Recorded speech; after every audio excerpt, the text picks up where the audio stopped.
my name is Ray Pepley, and I am a member of PNAC-AK. I'm on the Professional Development Committee, and this webinar series, if this is your first time joining us, this was developed by Palmer and I. Palmer is my committee co-chair.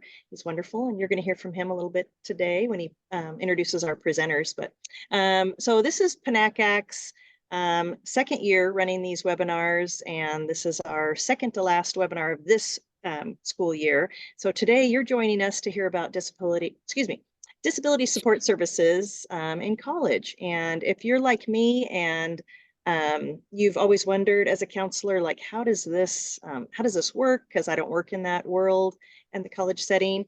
I think you're going to be glad that you joined us today. I was telling the presenters and Palmer and Aaron, I haven't introduced Aaron yet, but I will. Palmer and Aaron, that I just had a student walk into my office about 30 minutes ago, and she asked me how to transition her IEP to the college she'll be attending in the fall. I'm like, perfect timing. And here we are today in this webinar. So as I mentioned, Palmer is here. He is he's at the University of Alaska Fairbanks, but he's a regional admissions representative, and he lives in the beautiful state of Washington. I almost said Oregon, Palmer, because he's in Vancouver, right next to Portland, right on the border. So I always think he's in Portland area.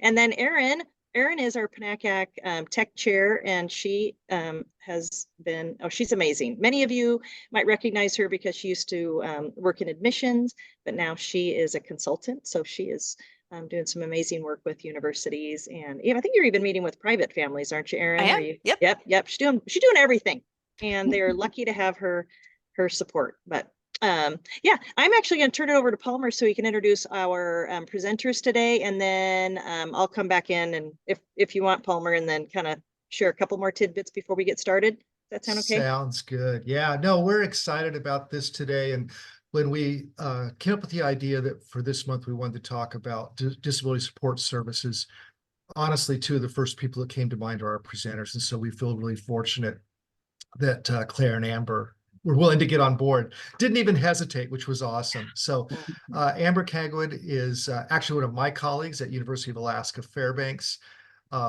And she's been working at UAF since 2001, but for the last 6 years has been the university's Director of Disability Services.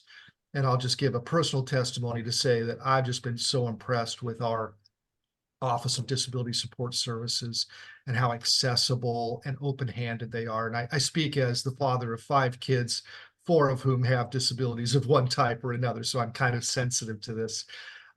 Amber is certified coordinator for the Americans with Disabilities Act. And then my favorite tidbit from her LinkedIn profile was that her undergraduate degree is a BS in biology with an emphasis in aquatic entomology and marine invertebrates. And we were saying beforehand, we don't even know if I'm saying that right. And then I've known Claire for so many years, Claire Nold-Glaser. She's been involved with college counseling since 1988. She's been an independent counselor since 2002, and prior to that worked as a counselor at Bellevue High School and Eastside Catholic and Ferndale High School, all in Western Washington. She's a past president of PNAC-AK and the 2013 recipient of the Sister Sean Marie Berry Distinguished Service to Youth Award. Yeah, just a great pairing here. Ray, I'll let you take care of a little business and then we can turn it over to them. Yeah. I can't say enough either about how fortunate we are to have them joining us and sharing their expertise. We're all going to walk away with some great info. So a couple of housekeeping items. First thing is, as you probably noticed when you logged in, when you joined the meeting, that's being recorded. So if there's any time you need to go back and watch it again, like maybe you needed some information or refresher, Erin is going to send this out. She's going to be on YouTube, but a private YouTube channel, or it's going to be private and only for people who have signed up for this webinar series. So know that that is coming to your inbox probably next week. And then also that we have the program Slack that you have been invited to join, and things will be uploaded to Slack. Actually, it's a little bit quicker that way. We don't have to wait for the rendering through YouTube to get that information to you. So like the slide deck will be in Slack and will also be shared with you next week. through YouTube. The other thing I wanted to mention is that we have the Q&A that's open for you, and Palmer and I, and even Aaron might be watching that, just to, maybe we can answer a quick question for you, but we're going to wait till the end to actually ask the questions to the large group, and then so Claire and Amber can answer those for us.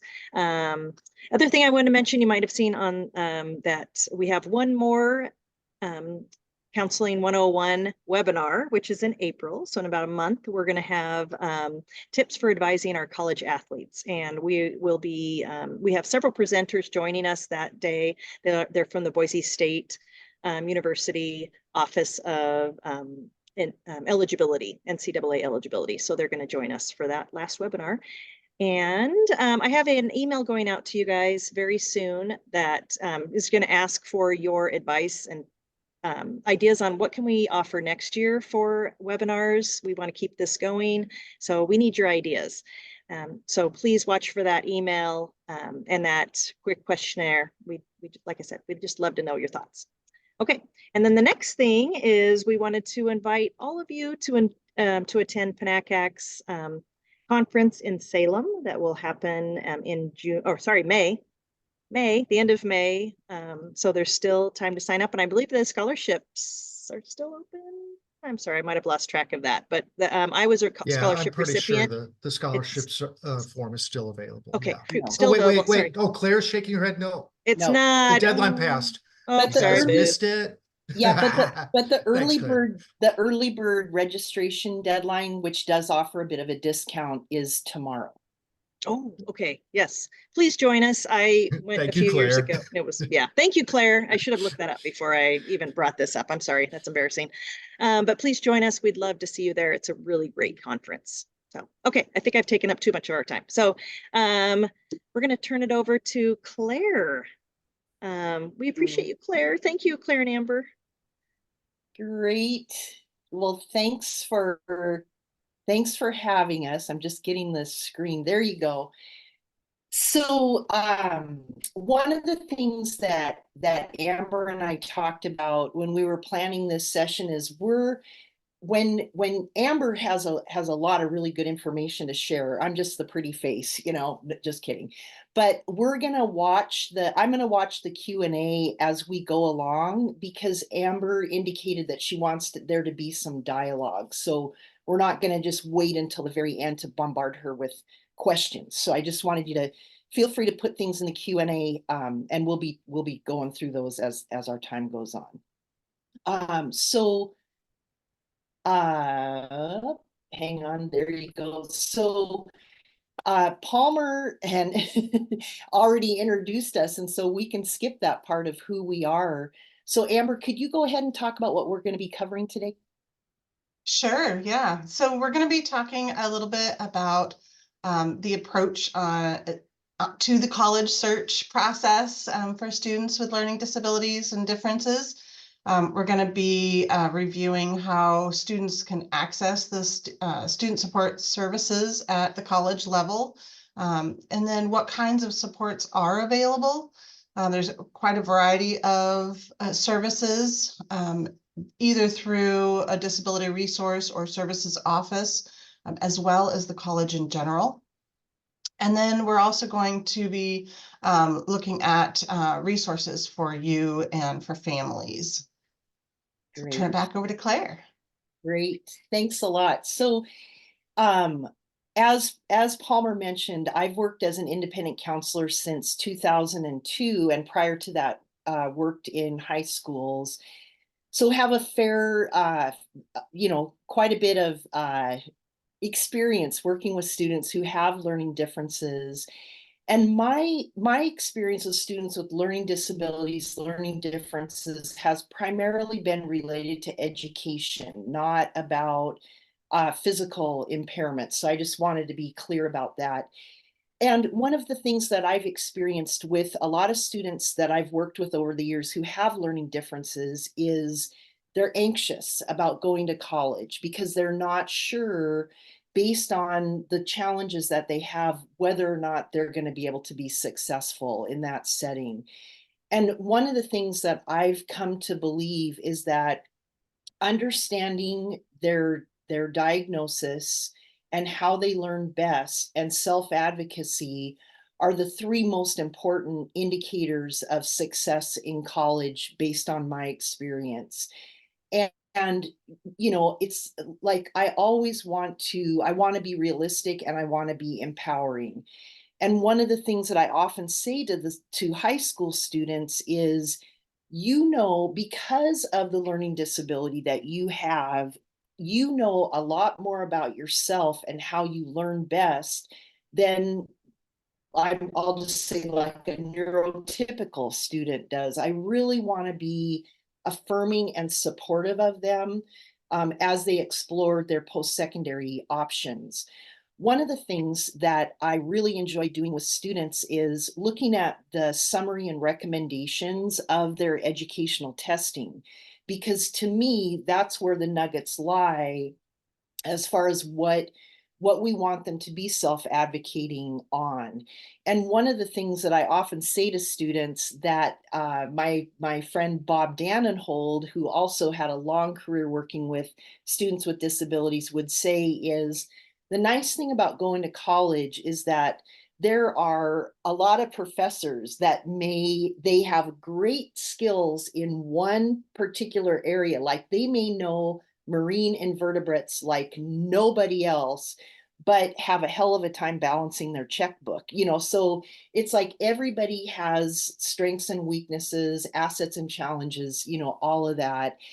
And I think in my experience, because high school students with learning disabilities have had to learn about how do they learn best, and when they don't understand, what do they do? Do they turn to their peers? Do they turn to their teachers? Do they turn to, other support services? They get that self-advocacy is really important. And I feel like my job as a counselor is to empower them.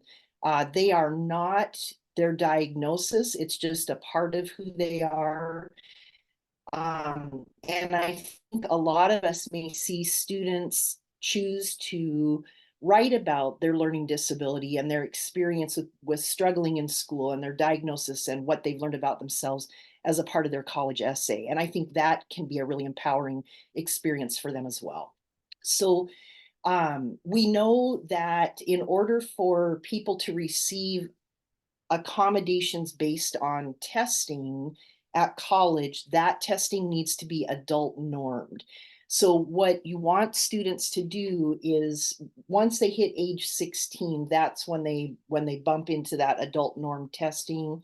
And any psychologist that's doing the testing knows that, but that's important to communicate with families so the timing of that is correct. And sometimes I have talked with students who have had recent educational testing, and I'll say, well, tell me about the meeting that you had, to go over your results. And sometimes students will say, well, my parents met with the psychologist. And I'm like, no, no, no, no, no. This is about you and empowering you, and you being able to articulate, where your learning strengths are and where your challenges are. So I really want to get that message across to parents too, that it's a disservice to your child.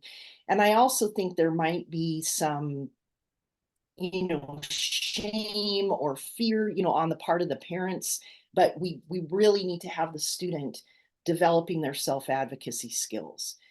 So as you probably know, there's a lot of levels of support services that are available at the college level. And so there are, like, I put some examples of some fee-based programs. So the SALT Center at the University of Arizona, the Learning Effectiveness Program at the University of Denver.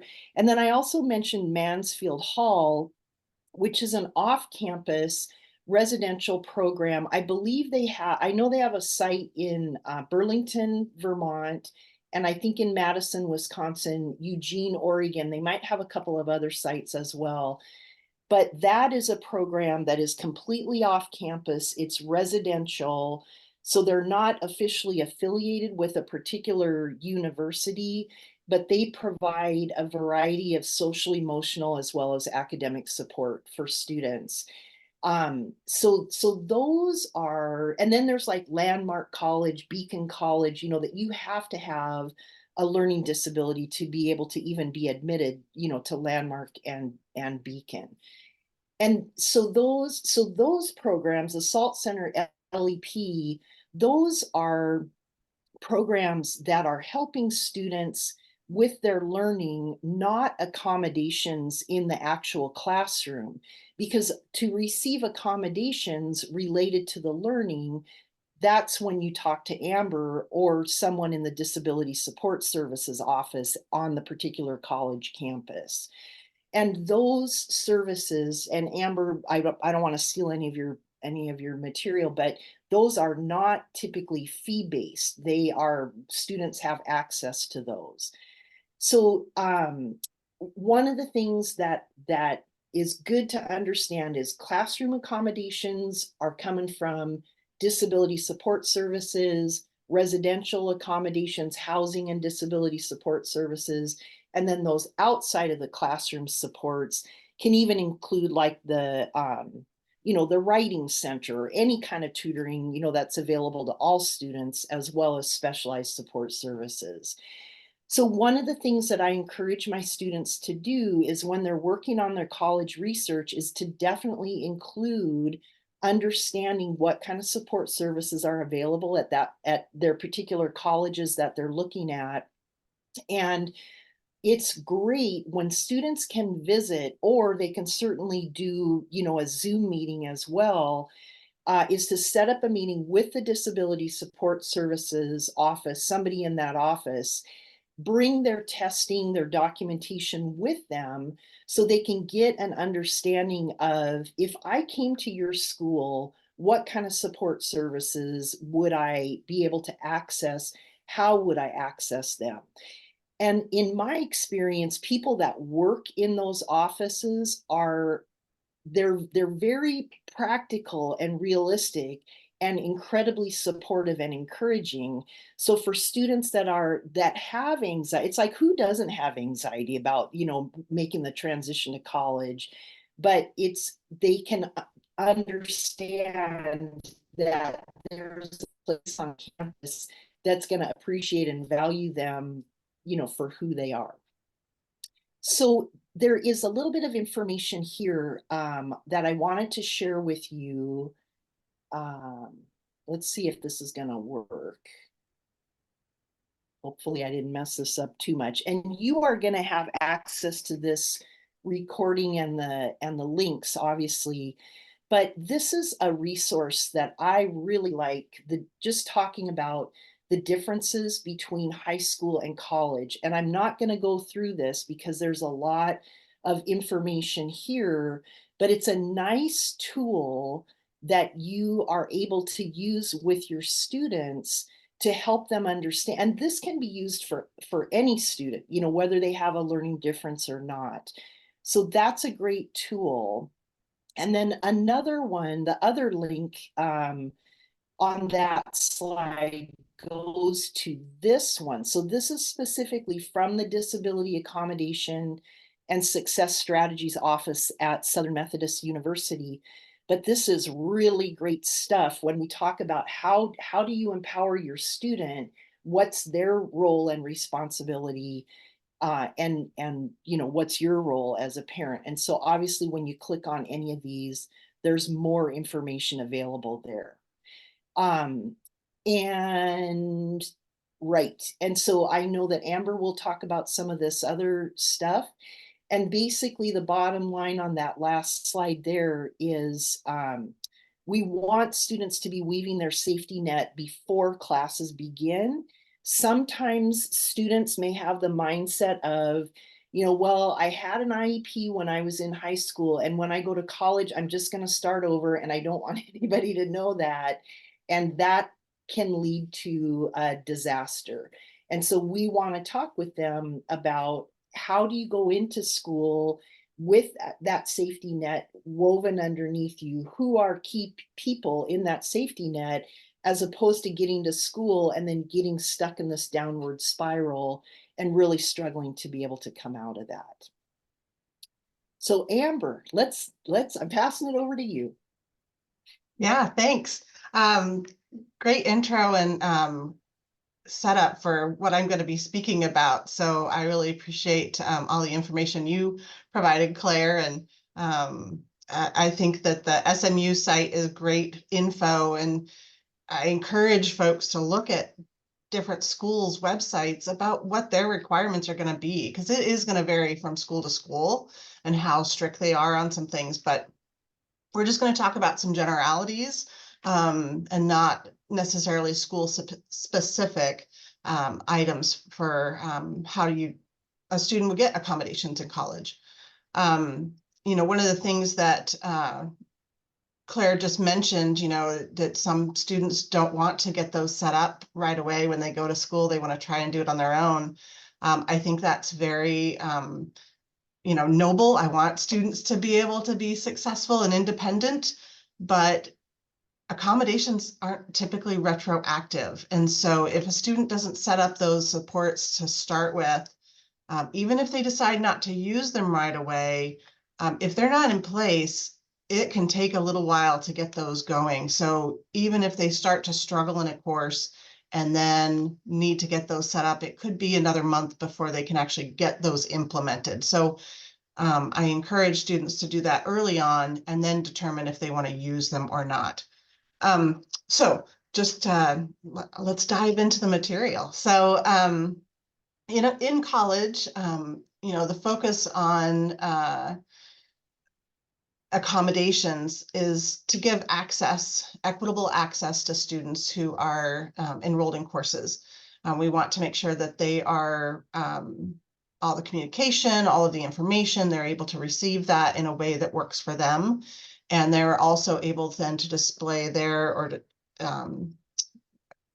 give their knowledge about the materials and the coursework in a way that works again for them and their styles of learning, and make sure that it works with the professor. So there's a lot of working with the student directly to find out what works for them. But in the coursework, one of the things that can be a little bit different from high school situations is that all students are evaluated on the same criteria. So some accommodations in K through 12 can be that coursework can be modified where, instead of doing all of the assignments, students with certain accommodations would only have to do half of them or a certain percentage of them. That is not the case in college. All students are expected to complete the same content, and that's an accreditation issue. And so that's important for students to realize that some of those accommodations they've had in high school may not transfer over to college directly, but there's ways that we can assist in setting up accommodations to make sure that the total course load and workload for those students isn't beyond their capacity. And so, we'll work individually with students on setting up those accommodations. So the process for getting connected with disability services, or it could be a different name on the campus, but typically if a student is looking at a college to go to school there, if they're do a search on their website for disability, they will find the campus office that will focus on accommodations. It could be an access and accessibility name, but disability should get them to where they need to be. There's typically a registration form. Sometimes they call it an application. That would need to be filled out. It gives some basic information about the student. It likely asks some questions about the types of impacts that they experience as a result of their disability. It may ask for a diagnosis. And so it'll go through that kind of series of questions. There's also documentation required. Typically, there's something that needs to be provided that has a diagnosis that's provided by or from a provider that is qualified to make that diagnosis. So the school, again, will have some information available about what's required for that documentation.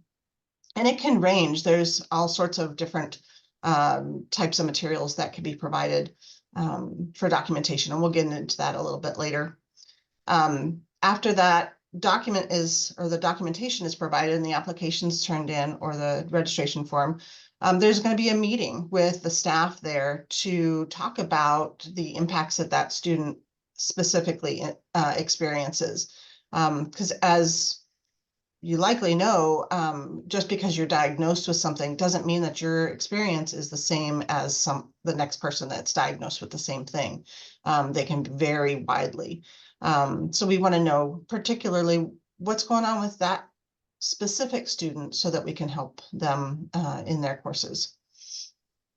Following that meeting, some determinations are made about accommodations and which ones are going to be provided for the student. That is put into a letter that goes out to their faculty members, or some communication with the faculty, so that they are aware of their obligations to provide those accommodations. And then the student's responsibility after that point is, to make sure that that instructor is providing the accommodations, and if they aren't, to contact the disability office so that they can work as an advocate on the student's behalf and make sure that the faculty member has the resources that they need to help implement the accommodations. And then every semester, once the student is registered for the next semester of courses, the student does need to request their letter for that next semester, because there's an evaluation that's done to look at the accommodations and the courses that the student is registered in, to make sure that they're consistent and that they aren't impacting the fundamental objectives of the courses. So that is one thing in higher ed. If there's an accommodation that's set up for a student, but it's impacting the fundamental objectives of the course, there needs to be some modification that's done to that accommodation to make sure that the student still fulfills the requirements of the course. Okay, And next slide, Claire. Amber, Oh, I just yeah. wanted to confirm with you that in that letter that is sent to instructors, that contains information about accommodations, and it does not contain information about the diagnosis. Correct. The only time, well, for our campus, I can't speak to other campuses, but there's no diagnosis information that is provided in any letter, should not be. But in our letters in particular, if we're talking with a student who has, let's say, epilepsy, and they may have a seizure in class, we may disclose some information with the student's permission in that letter, so that the instructor can be prepared on what to do if something like that happens in class. Thank you. But good question, Claire. Yeah. All right. So the types of supports that are available, there's a variety of things that are typically available on a college campus to all students, but then there are some that are specific to students who are registered with the Disability Services Office. So accommodations to ensure that they have access, and that's whether it's physical access, electronic, digital access, depending on the course, but they need to have access in their classrooms. They need to have access in housing, dining, events and activities. Sometimes those determinations are made through different offices on the campus. So it all depends on how the campus is set up. But, for here at UAF, we work with students for all of their accommodations, and then work with individual departments like housing and dining to set those accommodations up for the student. There may be accommodations to use specific equipment on campus, or things that they can use for the semester, so they may be taking it home with them, such as, recording devices or note-taking equipment. And we do, our campus does provide training for those accommodations, for that specific software or equipment that we might be letting the student use. And again, that's going to vary campus to campus as to what supports are available. Typically, disability service offices on campuses are understaffed.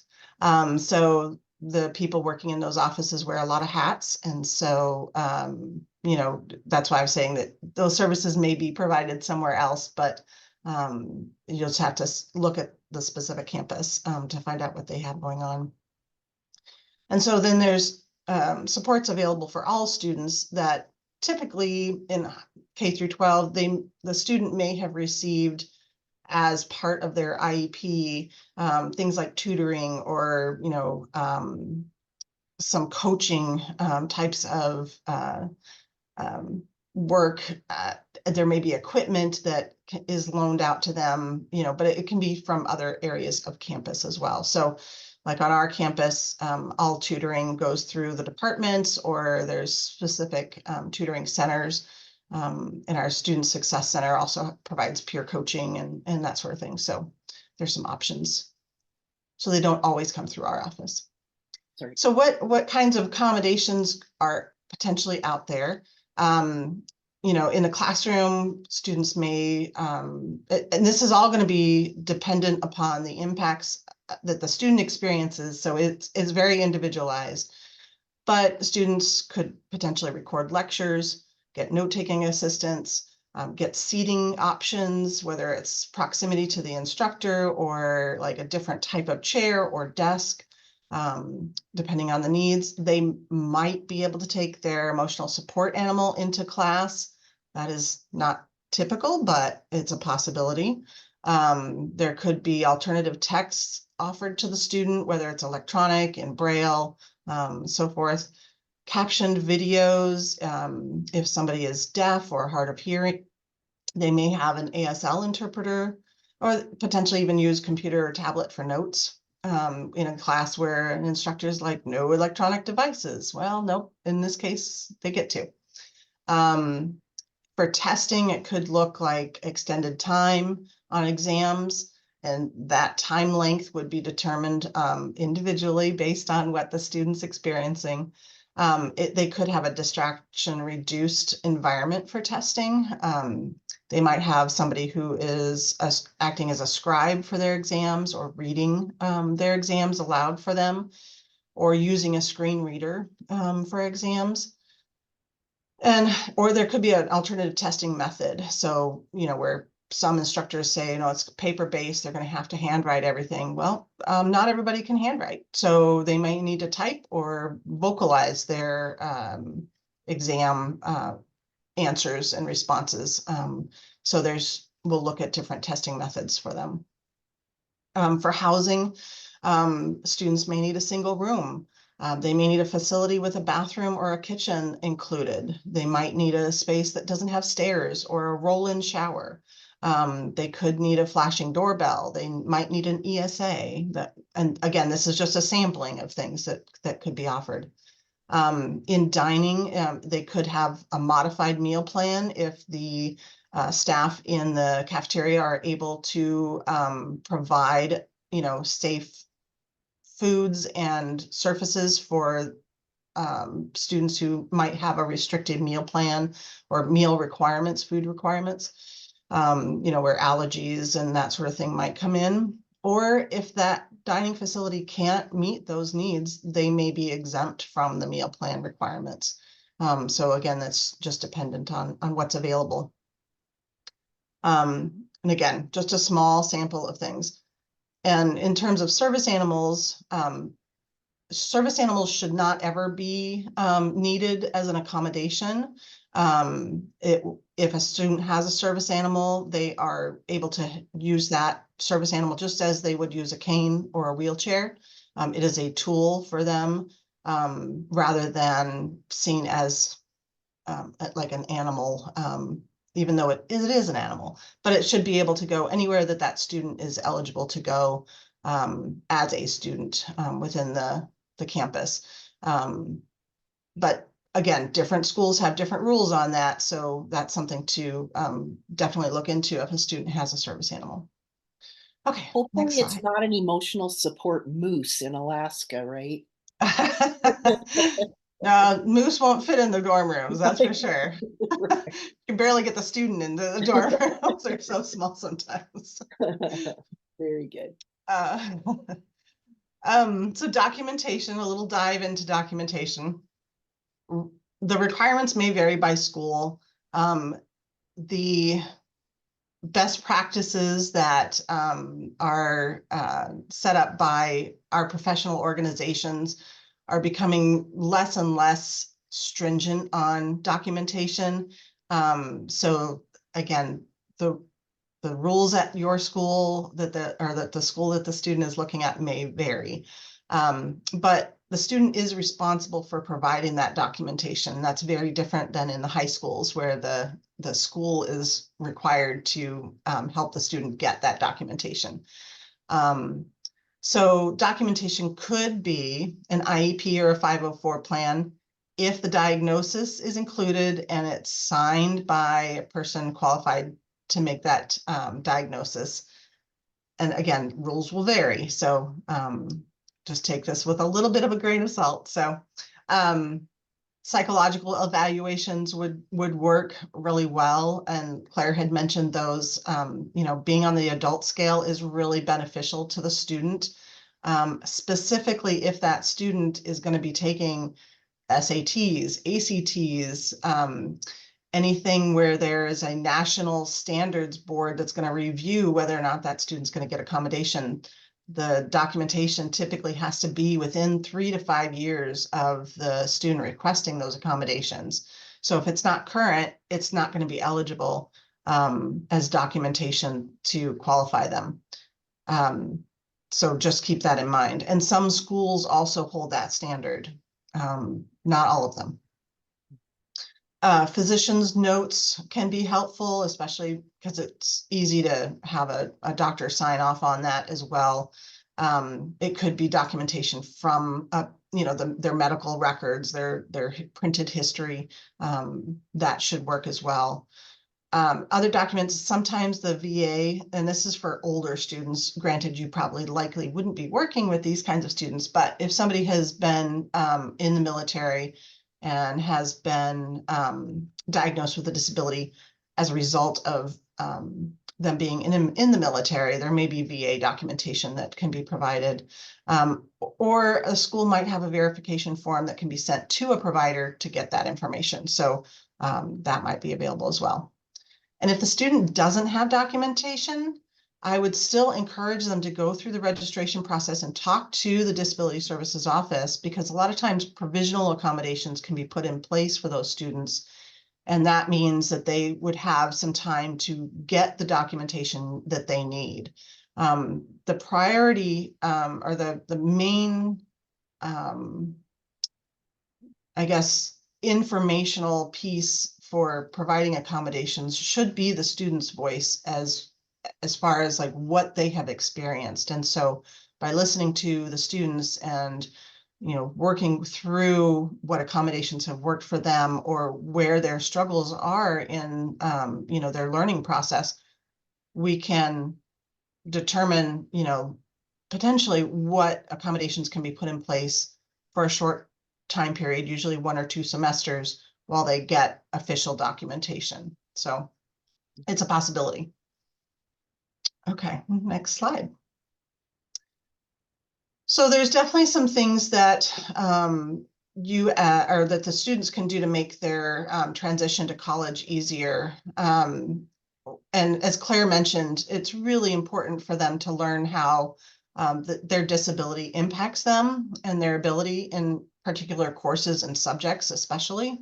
But they've got to be very self-aware and start to be able to discuss that.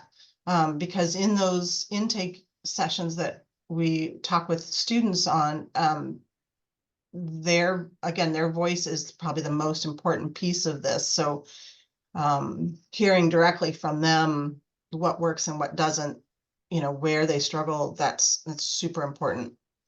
And they need to be comfortable talking about their disability. I've talked with students who essentially their parents took care of everything in high school and they didn't even know what the diagnosis or what the disability was called. I know I've been diagnosed, but I don't know what with, and so it's been hard to kind of figure that out, and hopefully the parents are supportive enough that they are able to provide some documentation or some input. But anytime that we talk with families, even families are welcome to participate as long as the student wants them to participate. And any information that a family member might provide, such as, if the parent is having the meeting or going to be attending a meeting or calling in even and saying, here's what my student experiences, all of that needs to be going back to the student to say, here's the information I have and that was shared with me. Does this feel like it's, what your experience truly is? And so we want to verify that with the student directly, because we are working with the student. And even if they are an underage student, once they are entered into college, our interaction is with the student in particular. And so again, parents can participate if the student allows it and wants that, but we want to verify with the student. It's helpful for them to learn that asking for help is a strength and not a weakness. It is not seen as something that, anyone is going to be like, why are you asking for help? Like, no one else does that. I mean, we wouldn't have tutoring centers if, people weren't asking for help, or if we didn't think it was okay to ask for help. So it's definitely a strength to recognize where we aren't, able to kind of meet the expectations that we have for ourselves or that the instructors have for us, and figuring out how we can get there is good.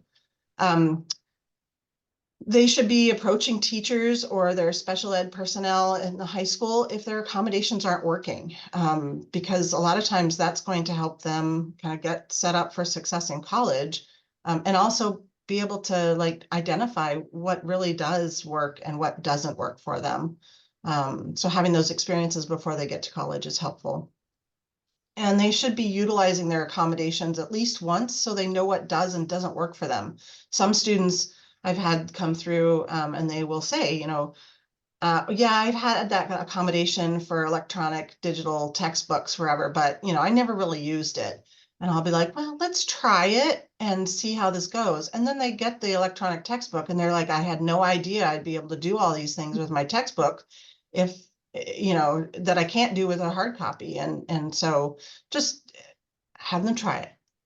And then with their help of their counselors or teachers or whoever's helping them research colleges, their parents, they need to look at those services, like Claire was saying, really look at what services are provided and look at their websites and see how friendly are they, how open are they to those conversations compared to requiring documentation that meets these specific standards. What's their philosophy on providing accommodations? And if possible, go visit them or at least have phone call conversations with them or some of their students. Some schools have, students who will be working in the office or that are peer mentors, and just to get a idea as to how the experience of others has been at that campus, if possible. And really it's helpful if they are at a point where they can advocate for themselves. Because we can set all these things up and put them in place, but if we don't know that it's not working, we can't fix it. We can't help the student make those changes to get them back on track. So definitely advocacy. Yep. And how you can help is to, help them identify, really talk with them in advance about what's worked for them. Make sure they have documentation. Some students will come to us and be like, oh, my high school has it. I don't know how to get it. Now, granted, they may have been told how to get it and they just don't remember, but, excuse me, make sure there's a way for them to get that documentation.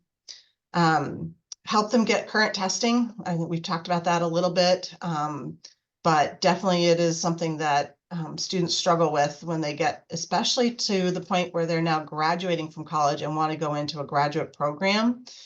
If they haven't had that adult scale testing in high school, they're going to have to do that on their own, and it can be expensive. So yeah. Next slide. All right, I think it's We're back. at our resources. We're already done. back to me here.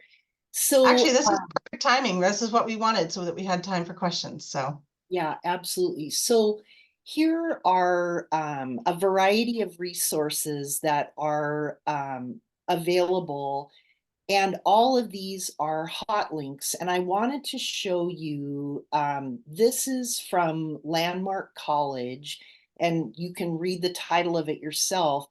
And it says that it's for parents, but I think it's also a very helpful tool that counselors can share with students and ask the students, do you want to, take this little survey inventory and just get an idea about kind of where are you at right now as far as readiness for college. And of course, because it's from Landmark, it's talking about some Landmark specific resources, but this is really, it's a really nice, helpful tool. Also, the college living experience has these little, it's a spiral bound thing, but it's also right, let's see, I think this is, yeah. So that's here. So you don't have to have your handy dandy paper version, but this independent living skills checklist is also something that I found to be very helpful with students. In my past, I've worked with students that have had challenges with independent living. And what I did is I reached out to some of our local universities in the Seattle area, and ultimately found a psychology student who was willing to help coach students in some of these life skill areas. And so that was great, but this is a really good tool to use as well. This is a book called The Dyslexic Advantage. This is the revised and updated version of it.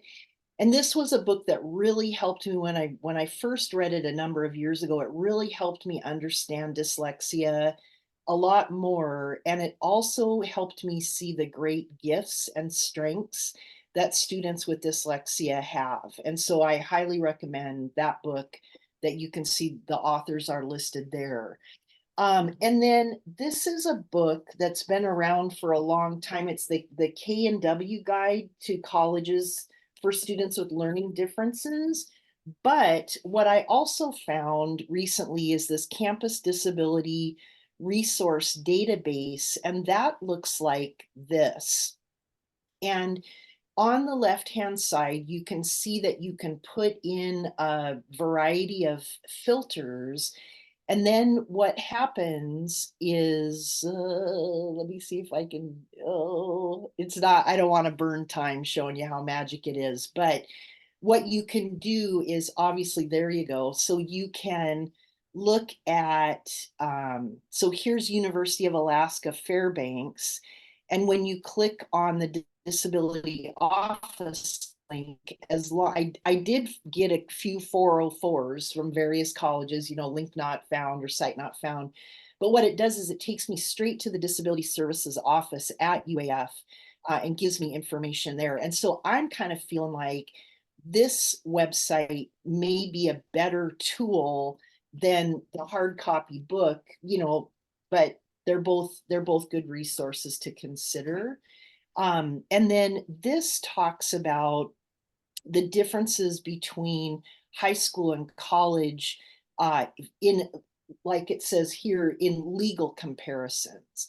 And so this is, I think, another good resource to be familiar with, because it helps students understand, in the public school K-12 system, this is how it works. But once I get to college, it's different. It's not quite the same. So that's a good resource for all of us, as well as students and parents, to be aware of as well. And then this is a link to a good information about how to transition to college, for students with learning differences. So there's a lot of really good information here as well. And a lot of this are things that Amber talked about as well. But definitely some good resources. And I just want to remind you that you're going to have access to this PowerPoint and the slides, so you'll be able to click on these links from your office as well. So that is kind of it. And I wasn't monitoring the Well, chat Claire, well. that's okay. You're good. Claire, we don't have questions posted yet, but I'm hoping a couple more will come in. And while we wait for that, I personally had a couple of questions for y'all. So I think a big focus today has been on students with learning differences. And you talked about, or Amber, you talked about documentation, I think. Would documentation requirements be similar for students with physical disabilities, or is that a completely different ballgame? So for a student with a visible disability, likely the documentation is not needed. However, a lot of physical disabilities are not quite as obvious. You know, if somebody has a herniated disc in their back and they can't sit for a long time, you can kind of see some stiffness, but you don't know exactly, you know, maybe having the documentation just helps when there's audits, to make sure that we have the right types of accommodations in place, or that we at least have a good starting spot for how to do those accommodations. But if the disability is visible, let's say that they are somebody who is blind or visually impaired and they use a walking cane or a seeing eye dog, typically the documentation isn't going to give you any additional information that's going to be helpful, so it's not required. But you know, somebody who has a joint disease that's degenerative, you know, having that documentation really helps so that we can set them up to prevent it from being impacted as much as possible from their day-to-day work on campus. Thanks. Or activities on campus. Claire, I have a question that's maybe a little bit odd, and feel free to say, yeah, I don't even want to answer this question, okay? Do you have any general observations over your experience about what disability support services looks like at larger universities compared with its smaller institutions? You know, it varies by school is what my experience is, because like when you think about, you know, for example, the University of Arizona, you know, that's a large public institution, you know, they have the SALT Center. And so there's a part of me that as long as a student has good self-advocacy skills, being at a larger university could be totally fine. And even if you're at a smaller school, you still have to have good self-advocacy skills. And I think that, yeah, I mean, I don't know, I can't say, oh, clearly students with, you know, ADHD should go to a school in the middle of a soybean field because there's way less distractions there. I can't say that. I think it goes back to, you know, this notion that we talk about of fit. But that's a really good question. I But you also, can't generalize, basically, is what you're saying. correct, Yeah, and I correct. thought you might say that. Correct. Yeah. And I also wanted to share, I had two other books that I didn't flash yet, but this one is called Taking Flight. I think it came out last year or the year before. And the subtitle of it is Colleges for Students with Disabilities, Diverse Learners and Their Families, Taking Flight. So that's a good one to share.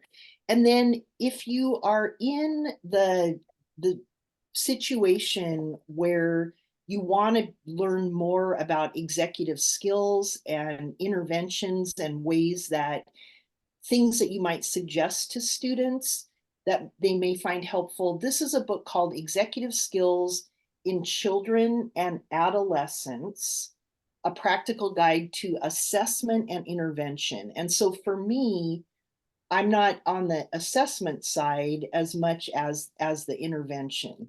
But sometimes I find students that I work with that have executive function, you know, there's a connection in my experience with ADD, ADHD as well. And sometimes, what's the example? The nut doesn't fall far from the tree. And so sometimes my experience has been parents have undiagnosed learning differences as well.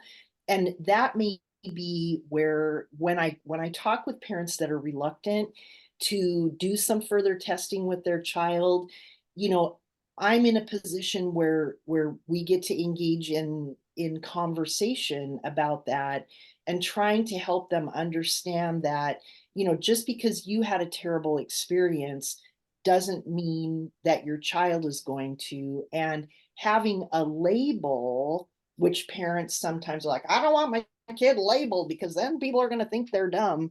It's like, no, it kind of goes back to what Amber was talking about, is that whole notion of empowering students to understand that asking for help is an asset to have. It's not a deficit at all. Thanks. I see a question here. I think we touched on this very briefly. When should high school students get evaluated before going to college? And what if they decide to go to college after being out of high school, taking a gap year or something like that? So I would say that if they need to have a psychoeducational evaluation with any kind of learning difference, especially if there's processing issues, having that done after the age of 16 is really helpful for that kind of next phase of things, especially if they're going to be going to a college that requires SAT or ACT scores. If they've been out of school for a little bit, even if they still have had that within that time frame, there may be ways to still make that work for their documentation. So even if they, you know, regardless, I would say make sure they get tested before they graduate and move into the college age. But yeah. Okay. Did that answer the question? There's a Paul? question that you go ahead. Hey, Paul, I just wanted to mention one other thing. Please. We, you know, having psychoeducational testing done is very expensive. And in my experience, it's typically not covered by medical insurance. That's been my experience. Thank you. And I'm most of the students that I work with are from kind of the greater Seattle area. And so sometimes there are graduate students or PhD students like at the University of Washington that are studying like to become school psychologists. And sometimes they will provide lower cost testing for students. But there typically is quite a long line to get in. And I know that psychologists are just slammed in the summertime. You know, it's like if I had a student that I was currently working with that needed educational testing, and it's like, well, let's do it in the summer when I'm not, you know, I don't have to miss school. Now would be the time to be getting on those psychologists' calendars. So it's tight. And then I think there's a question that I'm looking at in the Q&A right now about how would send accommodation requests to the College Board for a current high school student with a 504. And typically what you do, that would go through the school counselor. Back in the last century, when I was a high school counselor, we had an identified counselor who was the student with disability support services kind of contact. And so they were the ones that would be filing those requests with the College Board. So I would ask the school counselor, you know, how does this work at this school? And maybe I'm thinking too, if some schools it might be a school psychologist that starts that process as well. Claire, I have the same experience in my building and in my district, that there is an identified counselor who is, yeah, recognized as the kind of the lead college board counselor and has the access to College Board's database and can upload the accommodations. But I've met counselors from across the nation who have said, no, we don't do that at all. It's the parent's responsibility to upload that information. So, which is interesting. I don't necessarily know how a parent does that. I've never been on that Right. side to see it, but isn't that, but I've heard that often because we don't necessarily proctor the ACT in my building. So if a student asks to take the ACT, then we have said, you know, we need you to upload that information yourself. But yeah, great question though. I wish I knew the answer that was black and white. Mhm. Right. So, yeah, SSD coordinator. Thank you, Mike. That's the term I was looking for. That's exactly. it. SSD coordinator. Thank you, Mike. So I don't think we have any other questions. Claire, I know you need to get to another meeting, so you need to leave the meeting, but I just wanted to say thank you both so much, Amber and Claire. I learned so many new things. Thank you for all those links, both of you. And I know there were a lot of questions about how we can have access to it. And I think I mentioned at the beginning that Erin is going to put all of this information in Slack, like within the next couple days. But if you want to wait for the email that she'll send next week, that will have this recording in it. So yeah, and with access to the slides, the slide deck. Yeah. Oh, then, and on our last webinar, just a reminder, is in a month. And it is about advising student athletes, students, especially our athletes that are looking at D1, D2. A lot of questions around how that works and how we can support those students. So I hope everyone can join us again for that one. Yeah. Well, thanks. Thank you very much. Yeah, Thank appreciate you. both of you. Yeah. Very Thanks, big. Palmer and Erin as well. Yeah. Have a great day. Bye, everyone. Bye.